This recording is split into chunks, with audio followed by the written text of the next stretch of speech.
ሰላም የዚህ ዩቲዩብ ቻናል ተከታታዮች እንዴት ቆያችሁ? ሰላም እንደምትሆኑ ተስፋ በማድረግ ዛሬ ደግሞ አዲስ ርዕስ ይዤላችሁ መጥቻለሁ። እሱም ደግሞ ምንድነው የሚለው በኢትዮጵያ ሕግ አንድ ሰው ያለ አግባብ ማለት በስህተት ከታሰረ ወይም ደግሞ ከተፈረደበትና የተፈረደበትን ቅጣት ጨርሶ ከወጣም ወይ ደግሞ ሳይወጣ መሃል ላይ በስህተት እንደሆነ በትክክለኛ ሕጋዊ መንገድ ከተረጋገጠ የታሰረ ወይም ደግሞ የተፈረደበት ሰው ካሳ መጠየቅ ይችላል ወይ አይችልም የሚለው በኢትዮጵያ ሕግ እንዴት ይታያል፣ የኢትዮጵያ ሕግ ምን ይላል የሚለው ርዕስ ነው ይዤላችሁ የመጣሁት። ይሄ ደግሞ በጣም ጠቃሚ ርዕስ ነው።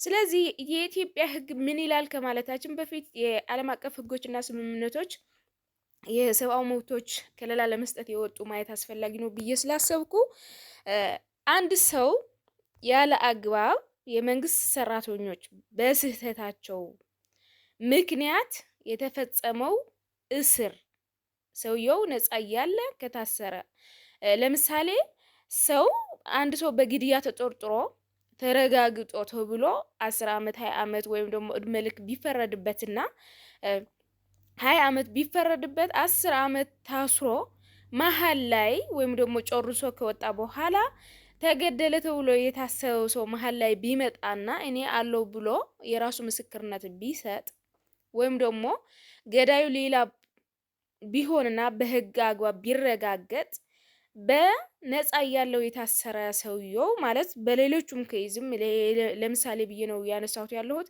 በብዙ ኬዞች እንደዛ ያጋጥማል። ስለዚህ የሰው ያለ አግባብ መታሰሩ ምን አይነት ካሳ መጠየቅ ይችላል የሚለው በአይሲሲፒአር አንቀጽ 14 ንዑስ አንቀጽ 6 እና ዩዲኤችአር አንቀጽ 8 እና አፍሪካን ቻርተር ኦን ሂውማን ራይትስ ኤንድ ፒፕልስ ራይትስ አንቀጽ 7 ንዑስ አንቀጽ 1 በግልጽ አንድ ሰው በስህተት ከታሰረ ከመንግስት ካሳ መጠየቅ እንደሚችል በግልጽ ያስቀምጣል። ስለዚህ በቬና ስምምነት ደግሞ ቬና ስምምነት በ1993 በአንቀጽ 27 የሆነች ሀገር እነዚህ ስምምነቶችና ህጎችን የፈረመችና ያጸደቀች ከሆነች በእኔ ህግ አልተካተቱም እና ይህን ህጎች የማስፈጸም ግዴታ የለብኝም ብላ መከላከልና መከራከር እንደማትችል በዚህም ለማስረዳት ፈልጌ ነው። ስለዚህ እነዚህ ህጎች ይዘን ታዲያ ኢትዮጵያ ይህን ካሳ ለመስጠት ህጋዊ ከለላ አላት ነው የሚለው።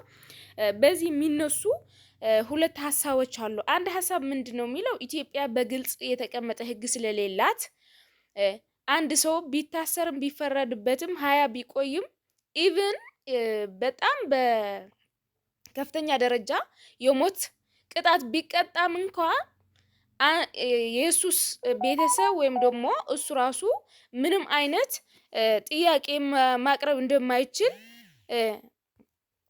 ልንረዳ ይገባል። ስለዚህ ቢታሰርም መጨረሻ ላይ ዝም ብሎ ሊወጣ ይችላል እንጂ ካሳ የመጠየቅ መብት የለውም ብሎ ሀሳብ የሚያነሳሉ። በሌላው መንገድ ግን እነዚህ የጠቀስናቸው ዓለም አቀፍ ህጎች መሰረት በማድረግና ንዑስ አንቀጽ ማለት በ9 ንዑስ አንቀጽ 4 የኢትዮጵያ ህገ መንግስት እነዚህ የተጠቀሱ ከላይ የጠቀስናቸው ህጎች የኢትዮጵያ ህጎች እንደሆኑ የኢትዮጵያ የህጎች አካል እንደሆኑ ስለሚያስረዳ እነዚህ ህጎች አንስተን መከራከርን ካሳን መጠየቅ ይቻላል።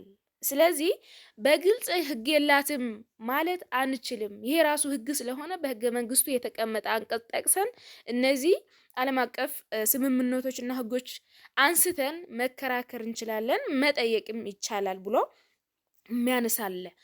በዚህ ተጨማሪም ደግሞ በአንቀጽ 21 26 ነው አንቀጽ 2 የፍትሐ ብሔር ህግ ደግሞ ከውል ውጭ የሚመጣ ኃላፊነት በሚለው አንድ የመንግስት ሰራተኛ በሙያው የሸለልትነት ያጠፋው የሆነ አይነት ጥፋት መንግስት ኃላፊነት እንደሚወስድና ካሳ ደግሞ ከመንግስት መጠየቅ እንደሚቻል ስለሚያስረዳ በዚህም አንቀጽ መሰረት አድርገን ካሳ ከመንግስት መጠየቅ እንችላለን ብሎ የሚነሳ ሐሳብ አለ። ስለዚህ ከዚህም በአንድ ጨመቅ አድርገን ስናየው ሁለተኛው የተነሳው ሐሳብ ትክክለኛ ነው ብዬ እኔም አስባለሁ። ምክንያቱም እነዚህ የተጠቀሱ የሰብአዊ መብቶች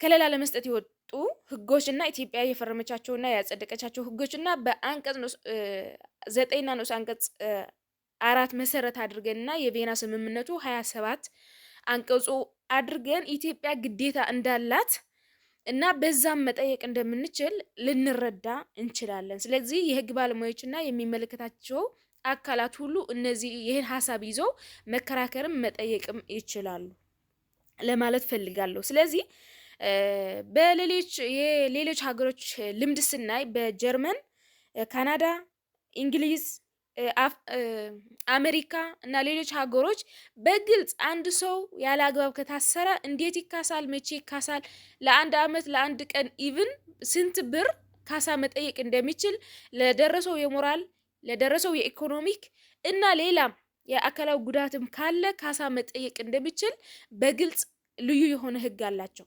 ስለዚህ አንድ ሰው ከታሰረ አለው ብዙ ሰዎች አሉ እንደዛ በ48 አመት ምናምን የታሰሩ ሰዎች አሉና ስንት ብር መከፈል እንዳለባቸው ግልጽ ነው፣ እንዴት መጠየቅ እንዳለባቸውም ግልጽ ነው። ስለዚህ ኢትዮጵያ ግን እንደዛ አይነት ልዩ የሆነ ህግ ባታወጣም ይሄ ግን መጠየቅ አያስችልም የሚለው ደረጃ መድረስ ግን አያስችለንም። እንደ ህግ ባለሙያ ግን እንደዚህ ግልጽ የሆነ ምክንያቱም በጣም ትልቅ ጉዳይ ነው።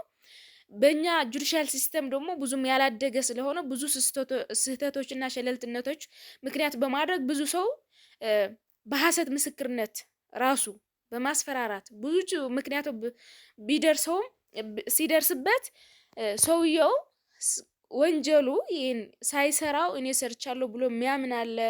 የፖሊስ ድብደባ ማስፈራራት ሲደርሰው ዝም ብሎ ተቀብሎ የሚፈረድበት ብዙ ሰው አለ። ያለ ኃጢያቱ ብዙ የሚቀጣ ሰው ስላለ ይሄን ብዙ ጊዜ የሚደጋገምና የሚታይ ስለሆነ ይሄ ልዩ ህግ ማውጣት እንዳለባት በዚህ ለማስገንዘብ ፈልጌ ነው።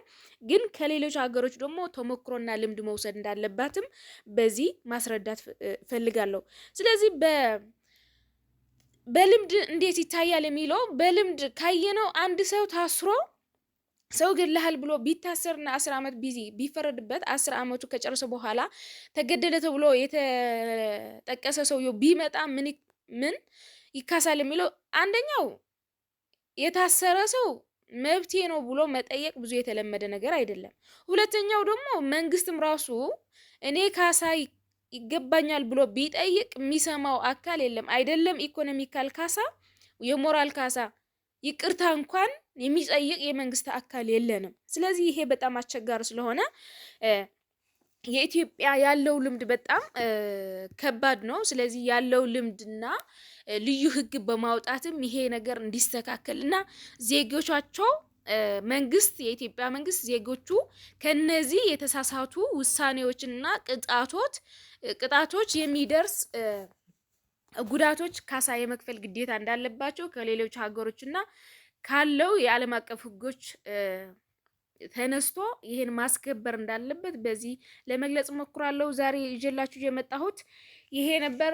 ቀጣይ ሌላ ፕሮግራም ይዤላችሁ በሌላ ፕሮግራም መጣለው። ለሌሎቹ እንዲደርስ እና ተመሳሳይ ሀሳቦች ለማግኘት ሼር፣ ላይክ፣ ሰብስክራይብ በማድረግ ለሌሎቹ እንዲደርስ አድርጉ። ለዛሬ ስላዳመጣችሁኝ አመሰግናለሁ።